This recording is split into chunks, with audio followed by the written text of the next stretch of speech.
nuevamente a todas y a todos ustedes. Saludo con mucho gusto a la mesa directiva, Gerardo, por supuesto, Fernando, Miguel, Yael, Ronald, quienes están acá y quienes han tenido a bien organizar este espacio y me han extendido la invitación para participar, que siempre agradezco y además con enorme gusto de saber que estamos en un ámbito pues de mucha confianza y de un pensamiento y una reflexión rigurosos en cuanto a los problemas que le competen a la bioética. Entonces, voy a compartir pantalla. Yo el tema que quiero charlar con ustedes el día de hoy es este, ¿no? Hablar un poco sobre el problema de las migraciones como un problema bioético, porque normalmente tiende a ser un problema más político, más económico, más, digamos, social, incluso de integración cultural. Pero creo que verlo también desde la bioética, pues me parece una mirada muy enriquecedora. Y por supuesto también una advertencia preliminar con este tema que tiene que ver con lo que Gerardo nos estaba diciendo, es que efectivamente, pues yo no puedo hablar igual de las migraciones en Europa a lo que puedo hablar de las migraciones en Latinoamérica. Entonces, creo que cada territorio tiene su particularidad, es un problema global que nos compete a todos, pero cada uno tiene su especificidad. Sin embargo, es imposible en una charla hablar de cada uno de los flujos migratorios y de los corredores migratorios, pero por eso voy a dar algunos tips con la esperanza de que ustedes luego puedan revisar alguna información que yo voy a brindar con el propósito de que puedan darse cuenta de las especificidades que hay en todo el mundo con respecto al tema concreto de la migración. Entonces, lo primero que yo también quiero hacer la aclaración es que los datos que voy a presentar están tomados de la Organización Internacional para la Migración y del Alto Comisionado de las Naciones Unidas para los refugiados. Ahí están las páginas de internet. Algunas cifras llegan hasta el 2020, otras hasta el 2022-23 y algunas hasta el 2024.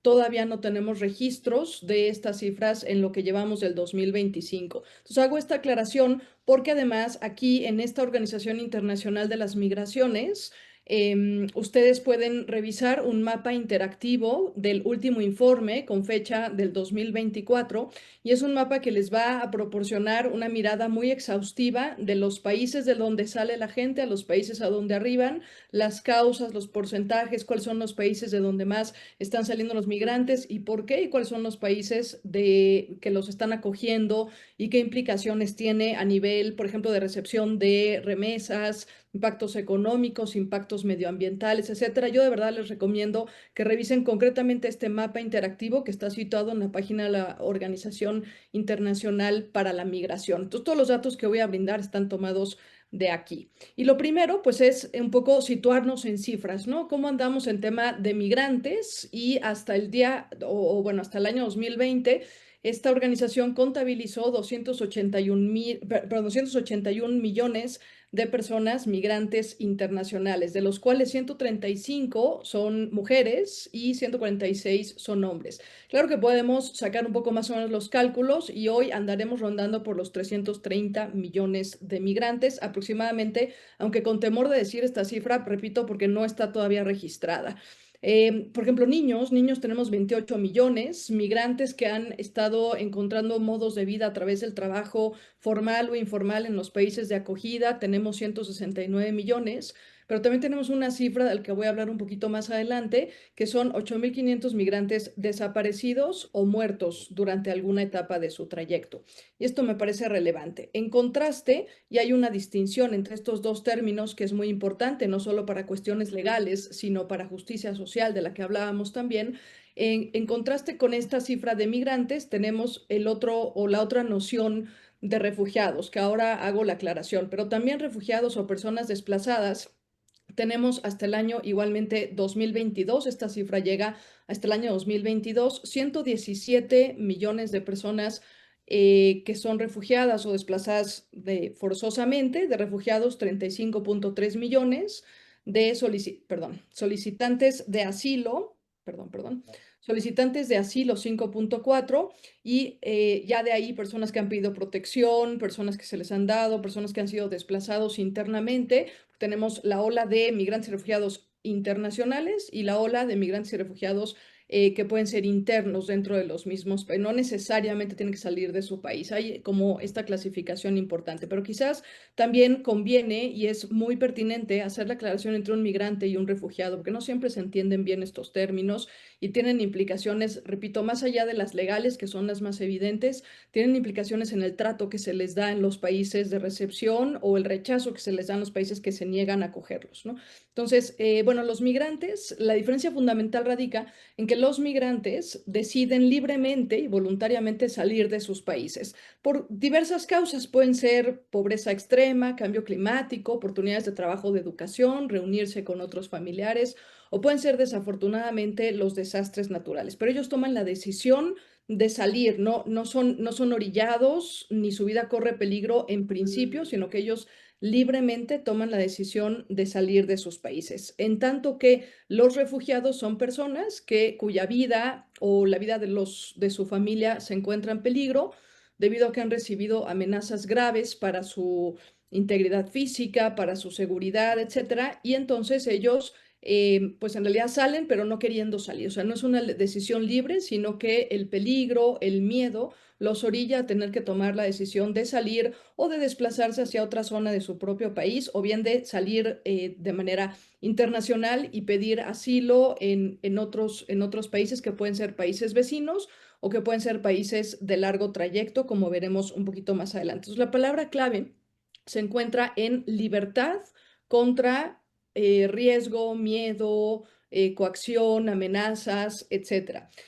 Y esta distinción actualmente ya no es tan clara, ya no tenemos solamente migrantes ni solamente refugiados, más bien ya tenemos olas mixtas, en donde normalmente, como diré un poquito más adelante, los migrantes también terminan siendo refugiados a lo largo de su trayecto. Aunque inicialmente no lo eran, a lo largo del trayecto sufren muchos fenómenos adversos que ponen en riesgo su vida o su salud y terminan convirtiéndose en refugiados. Entonces, como vemos en esta gráfica, los flujos migratorios en los años de los 90 a los 2000, pues obviamente no solo han ido en aumento, sino que hay una particularidad muy específica, que es que los países que están recibiendo a más migrantes, aunque luego tenemos políticas en donde ya ha habido rechazos importantes, pero principalmente los flujos migratorios están yendo hacia Asia y hacia Europa. Entonces tenemos también, así como hace siglos eran de Europa para América, ahora tenemos al revés, ahora tenemos de Oceanía, América Latina y el Caribe y África hacia Europa y hacia Asia, ¿no? Ahora, también esto es importante, la edad de las personas migrantes a lo largo de su vida, ¿no? Y tenemos que casi las gráficas permanecen 50-50, pero con una ligera variación hasta la edad de los 60 años, aumentando en hombres que en mujeres. El color morado se refiere a las mujeres, el color verde se refiere a los hombres. Y entonces, por ejemplo, si nos damos cuenta, ya más o menos la línea permanece equitativa entre los 25 hasta los 49, un poquito 50, pero ya en los 60 ya empieza a presentar una elevación importante y más de 75 todavía más. Entonces pensaríamos que es más fácil para los hombres migrar, ¿no? Que para las mujeres, pero a la edad de los 60 hasta los 75 promedio, pues parece que es más fácil para las mujeres que para lo que resultaría para los hombres, ¿no? También aquí, pues bueno, es una cifra un poco desactualizada, estos datos están recopilados hasta el 2021, pero no hay otros datos, al menos no por parte de estos sitios oficiales, que nos den una idea de si estas edades han ido cambiando con el paso del tiempo o también, pues, por ejemplo, relacionado con la inversión de la pirámide poblacional que estamos atestiguando también en estos momentos. Y esta gráfica no es de migrantes, esta gráfica es de refugiados, donde también la tendencia, pues, de los años 90 ha ido en considerable aumento hasta el año 2024, ¿no? Teniendo pues esta cifra que está tomada hasta el 2024, 123.2 millones de personas desplazadas. Si se fijan acá, pues del año 2021 para el año 2024 ha tenido un crecimiento bastante exponencial. Quizás por las guerras que hemos tenido en curso, no lo sé, es solamente alguna de las hipótesis planteadas por estas mismas organizaciones. Esta también son cifras de personas refugiadas, 42.7 millones de personas refugiadas en todo el mundo. Y aquí tenemos, ¿no? Igual del 94 para acá, 2024, y tenemos más o menos este aumento pues bastante exponencial, ¿no? Tenemos acá la distinción de personas que necesitan protección internacional, personas en condición similar a refugiados, pero no exactamente se definen como refugiados. En fin, no es el objeto de esta charla hacer tantas distinciones, pero si ustedes quieren, pueden buscar más información acá y creo que es relevante hacer distinciones sobre todo para el abordaje de la migración, ¿no? Personas desplazadas internamente, que dentro de sus propios países son desplazadas territorialmente, tenemos 73.5 millones de personas y solicitantes de asilo 8.4 millones de solicitantes. Son cifras verdaderamente grandes que nos deberían de estar alarmando. Si hacemos un análisis de hacia dónde se van las personas, sobre todo en calidad de refugiados o de desplazados forzosamente, tenemos que emigran normalmente a países, la mayoría de ellos a países de renta media o alta, luego a países de renta alta y luego a países de renta media baja y finalmente baja. El mayor porcentaje lo tenemos a nivel de la renta media alta. Pero también la segunda gráfica es algo muy interesante porque, como les dije, pues muchas veces no son los países vecinos siempre los que reciben a las personas que deciden bueno, que deciden o que son forzadas a salirse de sus propios países. Hasta el año 2025, fíjense, esta cifra llega hasta el año 2025, ahora hace un par de meses. Efectivamente, ¿no? Las personas o el mayor flujo de personas refugiadas emigra hacia países que son vecinos por la cercanía, por la facilidad, porque normalmente las vías aéreas están bloqueadas, etcétera, y lo hacen incluso a pie. Ay, perdón. Ay, ay, ay. Ahí. Y el 33% pues lo hace a otros países que se encuentran más lejanos o incluso cruzando continentes. Nuevamente aquí en personas, así como teníamos en migrantes que la mayoría hasta los 60 años eran hombres, aquí permanece esta tendencia también en los refugiados. La mayoría hasta los 60 años son varones y a partir de los 60 años o más el porcentaje de mujeres crece, ¿no? Podríamos tener muchas hipótesis, simplemente ahí las dejo. Ahora, lo que les decía es muy común que pase. Un migrante no siempre a lo largo de su trayecto permanece siendo migrante, desafortunadamente, ¿no? Tenemos condiciones sociales que muchas veces juegan factores adversos para que alguien que salió como migrante, es decir, decidida y libremente, en pleno uso de su autonomía, decide migrar, de pronto en el trayecto, pasado algún tiempo, se convierte en un refugiado. ¿Por qué? Pues porque a veces sufren violencia en el trayecto, desapariciones, como veíamos en la primera gráfica, deportaciones a sus lugares de origen, no precisamente en condiciones legales óptimas. Pueden sufrir enfermedades de alto riesgo a lo largo del trayecto. Recordemos que muchas veces se encuentran en vías de transporte que no son las más higiénicas ni las más favorables y que ponen en riesgo su vida, tanto por un tema de pérdida de la salud como por un tema de pérdida de su propia vida o de su integridad física. Y muchas veces son inculpados, ¿no? O sea, generalmente son personas, tanto los migrantes como los refugiados, en donde recaen muchos estigmas sociales y muchas etiquetas sociales y a veces incluso se les impugnan crímenes que no cometieron. En realidad aquí hay todo un tema sobre que descansa, lo voy a decir en las conclusiones, que descansa sobre el artículo 13 de la Declaración Universal de los Derechos Humanos que permite el libre tránsito, porque en estricto sentido a un migrante o a un refugiado, pues en estricto sentido no se le deberían de pedir condiciones para poder llegar a otro país, ¿no? Y sin embargo se le piden por un índice de pasaportes que juega un tema importante acá en estos factores adversos y que muchas veces no solo les impide la entrada, sino que los sanciona por haber salido de sus países, ¿no? Entonces es muy fácil que caigan en estas condiciones adversas y que de migrante pasen a refugiados, ¿no? O a veces por determinado trayecto conserven su calidad de migrante, pero también por determinado otro trayecto pasen a ser refugiados. Bien, existen los famosos corredores migratorios o flujos migratorios en el mapa interactivo que les comento, que de verdad ojalá que lo puedan ver. Está con total claridad los países de donde salen los flujos migratorios y los países a donde llegan. No siempre es un flujo, sino a veces son muchos flujos, pero hay una línea principal. Entonces es muy interesante ver las condiciones que hacen que las personas que salen salgan, ¿no? O sea, que migren, porque tiene que ver con 5 factores: el índice de desarrollo humano en el país de origen, el índice de paz global, el índice de estados frágiles, el índice de riesgo social, económico, político y el índice de pasaportes. ¿Qué tantas facilidades el país de acogida tiene y el país de salida tiene para que existan estos flujos migratorios? Estos son, digamos, como los indicadores para considerar los flujos migratorios y los países y por qué están migrando de un país a otro, ¿no? Yo pongo algunos ejemplos aquí simplemente con un fin enunciativo, porque obviamente está la lista ahí disponible, y yo solamente con un afán comparativo pongo, por ejemplo, países de Europa. La primera columna representa el índice de desarrollo humano integral, la segunda el índice de paz global, la tercera el índice de estados frágiles, la cuarta el índice de riesgo social, económico y político, el índice de pasaportes, que da por resultado un porcentaje de inmigrantes, unos refugiados, el número de refugiados y el número de desplazados internos. Esta cifra está sacada hasta 2020. Hago la aclaración. Entonces, ustedes ven, no solamente por el color verde, sino que en realidad, pues en Europa tenemos en general, en términos generales, un bajo porcentaje de migrantes. Pero cuando se empieza a complicar un poquito el asunto, por ejemplo, a partir del 2020, pues es en países como Israel, en donde ya el índice de paz global, debido al conflicto que hay, o bueno, está gracias a Dios desapareciendo un poquito, con mucho trabajo, pero ya podemos tener un poco de luz en ese tema.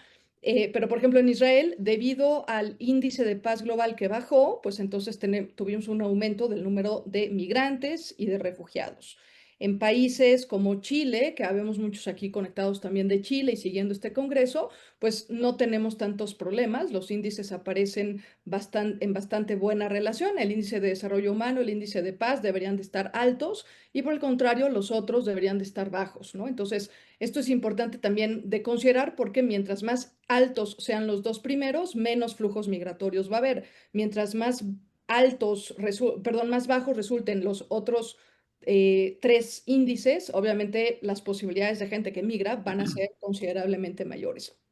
Fíjense en esto, Estados Unidos tiene acá un tema de paz también, o sea, no precisamente está muy alto su índice de paz, y tenemos un 15% de personas migrantes, 1.300 personas refugiadas, o sea, ya estamos hablando de un aumento. Y en países que conocemos que de por sí tienen problemas sociales importantes, está el caso de Colombia, que también tenemos personas aquí, donde el índice de paz y el índice de estados frágiles y el índice de riesgo, pues están ahí un poco desequilibrados y eso va a generar también pues aumento en el número de migrantes y en el número de refugiados. Tenemos el caso de Ucrania, donde obviamente el índice de paz pues está eh, bastante, bastante alterado y por ende el índice de estado frágil debido al conflicto que tenemos ahí, a la guerra que tenemos, y obviamente pues eso hace que también el número sobre todo de refugiados en estos casos pues aumente, ¿no?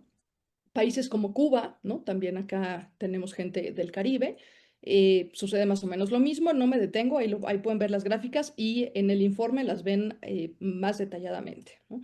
El índice de México, pues es el caso, ¿no? También el índice de paz no anda precisamente muy bien, el índice de estado frágil tampoco anda muy bien y más o menos el índice de riesgo, ¿no? Y tenemos también, pues, digo, no tanto como otros países, pero tenemos un porcentaje de migrantes, pero que transitan, ¿no? O sea, que no se quedan a vivir en México. Somos un país de tránsito y eso hace que los flujos no puedan ser debidamente contabilizados.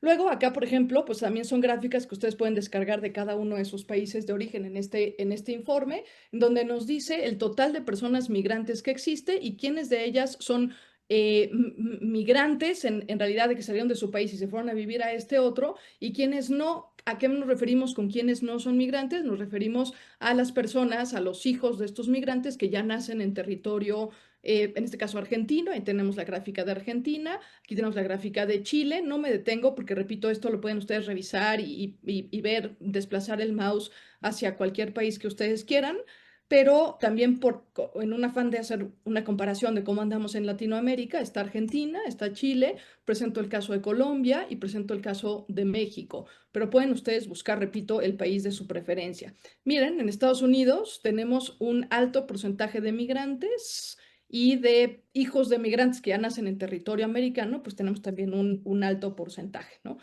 En Alemania y en Europa y en España, estos son casos icónicos porque como en la otra gráfica que les mencioné de las columnas, pues no tenemos problemas a nivel de índice de desarrollo humano, no tenemos problemas a nivel de índice de paz, y son países bastante más, o al menos lo eran hasta el año 2021, eran países bastante más acogedores, con una actitud más de acogida hacia las personas migrantes que llegaban a ellos. Y los flujos migratorios, cuando vean estos corredores migratorios, los flujos migratorios iban más de la misma gente de Europa que migraba a otro país de la misma Europa que lo que venían de Latinoamérica que se iban a vivir a Alemania. Esto ha ido creciendo con el paso del tiempo y Europa se ha convertido en el destino, digamos, ideal porque tiene buenos índices de desarrollo humano, buenos índices de paz en términos generales, buenos índices de paz, tiene el índice de pasaportes, o sea, es relativamente fácil entrar a los países de Europa, al menos lo reportan como más fácil que entrar, por ejemplo, a Estados Unidos, entonces las olas de migrantes están yendo más hacia Europa que lo que antes se iban hacia Estados Unidos. Ahora, ¿por qué la migración puede ser considerado y debe ser considerado como un problema bioético? Yo creo que la clave la tenemos que encontrar en la bioética global, porque es un problema global. La migración es un problema global, a pesar de que encontramos más concentraciones en algunos extremos del planeta, pero al final tenemos un problema que nos compete a todos y que ningún país está exento o de que salga su gente o de que lleguen otras personas a habitar ahí. Entonces, creo que la clave la tenemos que encontrar en el concepto de bioética global, acuñado en 1988 por Potter, que muchos aquí conocemos, que se refiere pues precisamente a esta rama de la bioética que analiza las relaciones, los fenómenos, las causas, las condiciones que afectan vida y salud, un poco también siempre yéndonos al campo de acción propio de la bioética, tanto de individuos como de comunidades, y lo hace desde una mirada local, pero también sin perder de vista la injerencia que ese microcosmos tiene en un mundo globalizado, ¿no? O sea, de lo local a lo global. Y bajo este esquema, el profesor Henk ten Haaf ha dado algunas nociones de por qué es importante o por qué el término global es el correcto para referirnos a problemas que ocurren en una escala global y que afectan la vida y la salud de las personas, ¿no? Y él dice o da ciertas características, ¿no? De lo global como un espacio nuevo, un espacio unificado que tiene una interconexión de realidades, que tiene una interdependencia de factores que se afectan mutuamente unos con otros, que no podemos decir que hay una sola causa, sino que hay multicausalidad en un problema de este tipo, que no solamente se abordan problemas individuales, sino que se aprenden a ver los problemas individuales como problemas también comunes, que trasciende el ámbito de lo local, el ámbito de lo regional y algo muy interesante, el ámbito de lo internacional. Y esto es algo importante porque en el ámbito de lo internacional cada país tiene su legislación y cada país podría manejar temas, pero el tema concreto de la migración como realmente quisiera. Pero pensando en un mundo global o en una mirada global, pues no es tanta independencia, más bien hay una interdependencia, hay una responsabilidad compartida, ¿no? Que nace obviamente de que todas las personas migrantes vengan de donde vengan y lleguen a donde lleguen, pues van a tener condiciones similares y van a sufrir este tipo de problemas, ¿no? Violaciones en el trayecto, deportaciones, desapariciones, enfermedades, riesgos para su vida, etcétera. Por eso es importante también retomar el tema de una solidaridad global y no solamente internacional. Repito, no es ver el mundo de manera fragmentada, sino ver el mundo como un nuevo espacio que tiene obviamente pues una agenda más amplia, con un enfoque más amplio. Me refiero a que trasciende los tradicionales cuatro principios de la bioética que todos conocemos, o cinco si nos situamos en el personalismo, y que incluso nos fuerza a pensar en nuevas categorías, en nuevos paradigmas de pensamiento, y que tenemos, lo que comentábamos con Gerardo, tenemos que pensar una bioética más ad hoc a un problema que nos está compitiendo a todos en mayor o menor medida y que está generando diversas afectaciones. Para Ten Haff, ¿no? Pues tenemos él hace un elenco de estos problemas un poco basado en las 6 Ps de Potter que todos conocemos también: población, pobreza, paz, política, contaminación, pollution en inglés, y progreso. Y desmenuzando estas 6 Ps, pues encontramos el tema de la migración ahí también, ¿no? Entonces ya tenemos varias referencias de pensar la migración como un problema de bioética global. Y también este cuadro creo que es muy importante porque nos da las características que un problema de bioética pues también tendría que tener para elevarse a una categoría de bioética global. Número uno, que esté ocurriendo en una escala mundial. Número dos, que haya factores interconectados que lo estén provocando. No solamente una causa, repito, sino factores que estén generando esto. Número tres, que esté persistiendo a lo largo del tiempo. Yo les mostré gráficas de los 90 para los 2000, pero antes de los 90 también había flujos migratorios importantes, que haya un planteamiento general del asunto y que por supuesto sea algo que necesite una acción global y coordinada. No, no es tema de un solo país, sino que necesita, y por ende no solo de una regulación, sino que tenemos que hacer una regulación que nos ayude a todos a enfrentar un problema de estas dimensiones. Nuevamente, dentro del elenco de los problemas bioéticos globales, ahí está otra vez los desplazamientos forzados y las personas refugiadas, así como las personas migrantes.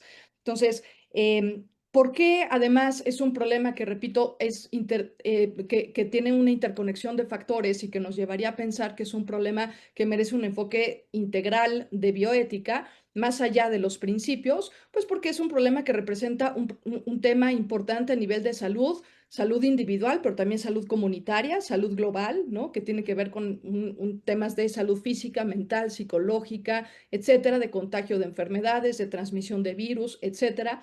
Es un problema que tiene un impacto medioambiental también importante. La huella medioambiental de la migración es algo que ya se está tratando de contabilizar y va desde los asentamientos irregulares a donde llega la gente, la producción de basura, la contaminación, los cambios en los modos alimenticios, los cambios en los modos de consumo, etcétera. Un impacto cultural también muy fuerte, sobre todo en Europa, que se ha visto más visiblemente, que tiene que ver con la integración de las personas migrantes, con una lengua diferente, con hábitos diferentes, incluso con vestimenta diferente, con religión diferente, con paradigmas de pensamiento distintos y con cosmovisiones distintos.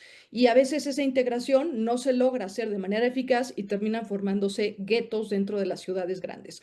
Un impacto económico en el uso de los recursos, por supuesto, en la distribución de los recursos de los países a donde llegan las personas migrantes, en el regreso de remesas económicas, que tiene un impacto económico aparentemente positivo en los países, pero no siempre en el largo plazo es positivo. Y también temas que ya estamos viendo y cada vez con más frecuencia, discursos de exacerbación de odio y de exclusión para las personas migrantes, derivado de estas costumbres, estas visiones a veces infundadas, pero altamente difundidas, ¿no?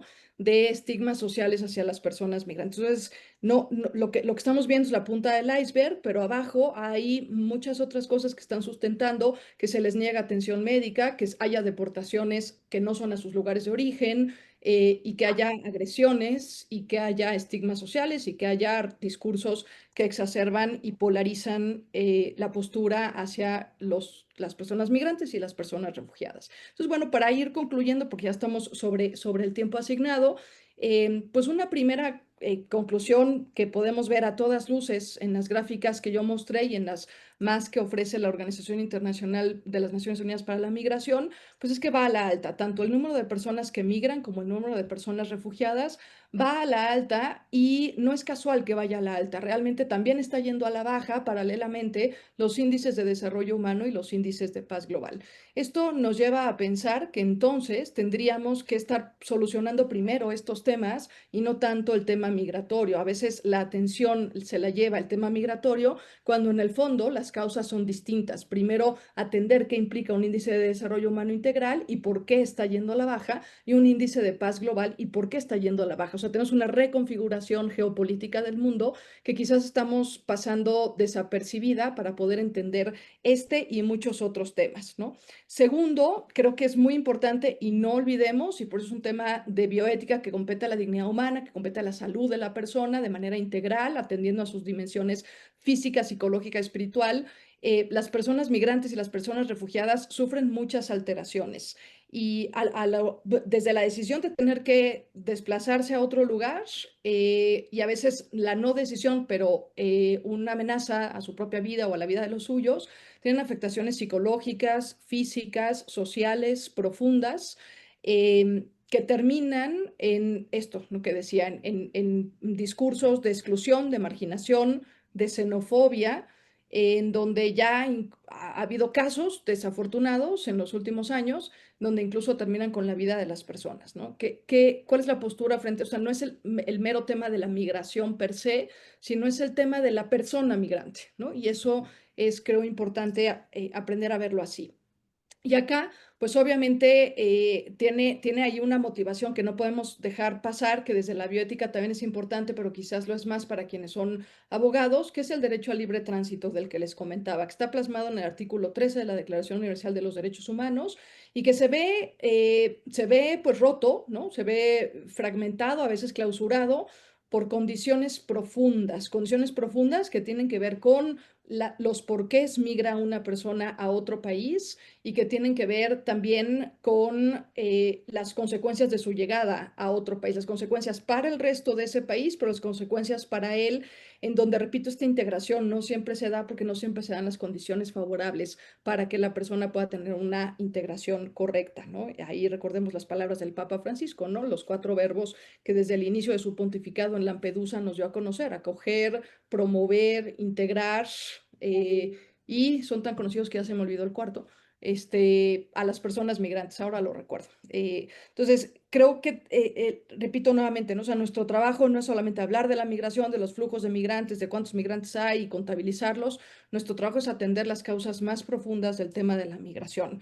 Y eso, pues, ¿por qué lo debemos hacer? Pues porque ya están ahí claro, espero que haya quedado claro por qué la migración es un problema de bioética global. Y lo es en función de qué está ocurriendo a escala mundial, de que están sucediendo diversos factores que la están provocando, que están interconectados, porque obviamente el tema económico está interconectado con el tema político con el tema cultural con el tema social, y el tema social con el tema de la salud, ¿no? O sea, son muchos factores, no es uno solo, no hay una sola causa, es un problema multidimensional, es un problema que ha ido persistiendo a lo largo de todos los años y no solo persistiendo, sino además aumentando. Y es un problema que requiere una atención, una mirada más amplia, pero también una acción global urgente, ¿no? Repito, todos estamos afectados por la migración en mayor o en menor medida. Y por eso, algunos principios que conocemos bien, como la solidaridad global, la cooperación internacional, la justicia y la equidad, pero también otros que a veces se nos quedan ahí en el cajón y que pareciera que no los usamos tan frecuentemente, como la recuperación de la dignidad ontológica, que independientemente del estatus que tenga la persona como migrante, como refugiado, independientemente de que tenga pasaporte o tenga visa, pues sigue manteniendo esta dignidad de manera intacta, pues nos ayudan a profundizar y nos ayudan a ir recuperando lo esencial de la migración, que, como dije, y termino ya con esto, el problema de la migración no es la migración, el problema de la migración es la persona que migra, igual que el problema de los refugiados no es la petición de asilo. El problema de los refugiados es la persona que migra, y tanta responsabilidad la tiene el país de origen como el país de recepción. Entonces, todos estamos involucrados y permeados de este tema, no nos queda otra más que seguirlo pensando y pensando juntos.